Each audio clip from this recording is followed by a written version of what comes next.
अस्सलाम वालेकुम। आज हम बना रहे हैं बीफ अचार गोश्त, जिसके लिए हमने सबसे पहले लिया है 2 कप के करीब ऑयल, 1 चम्मच लहसुन, 1 चम्मच अदरक और 3 पाव के करीब बीफ का गोश्त डाल के मैं इसकी गोश्त की बुनाई करने के लिए रख दूँगी। हमने गोश्त की अच्छे से बुनाई करनी है अदरक लहसुन के साथ। ये हम बीफ का अचार गोश्त बना रहे हैं। अगर आपको चिकन का अचार गोश्त की रेसिपी चाहिए तो वो भी मेरे यूट्यूब चैनल पर देख सकते हैं आप। 1 kg की परफेक्ट रेसिपी है बीफ अचार चिकन अचार गोश्त की।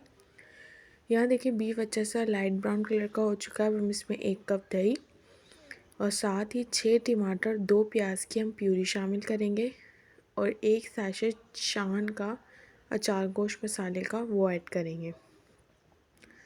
अब इसमें मैं थोड़े घर के स्पाइसेस डालूँगी क्योंकि आधा किलो का होता है। अब हम बाकी स्पाइसेस डालेंगे, उससे बहुत चटपटा सा बनेगा। अब हम इसके अंदर ऐड करेंगे, पहले इसको अच्छे से मिक्स कर लें। अब हम इसके अंदर ऐड करेंगे 1/2 टीस्पून हल्दी, क्योंकि अच्छा कलर आएगा, डार्क कलर नहीं आएगा।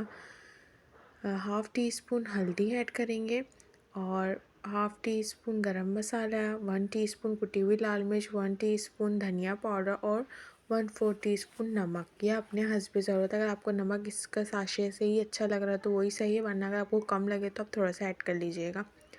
यह मसाला ज़बरदस्त सा भुन रहा है, देखें कितना अच्छा कलर आ गया है। अब जब मसाला है आपको पहले भूनना है। जब आपका मसाला भून जाएगा तो फिर आप इसमें 2 गिलास पानी ऐड करके इसको गोश्त को गलाने के लिए तकरीबन 30 से 35 मिनट के लिए रख दीजिएगा। 30 से 35 मिनट बाद आप लोगों का अचार गोश्त तैयार है। वीडियो अच्छी लगी तो लाइक करें, शेयर करें, कमेंट में ज़रूर बताइएगा कि आप लोगों को ये वीडियो कैसी लगी। बहुत ही झटपट बनने वाली रेसिपी है, ज़रूर ट्राई कीजिएगा।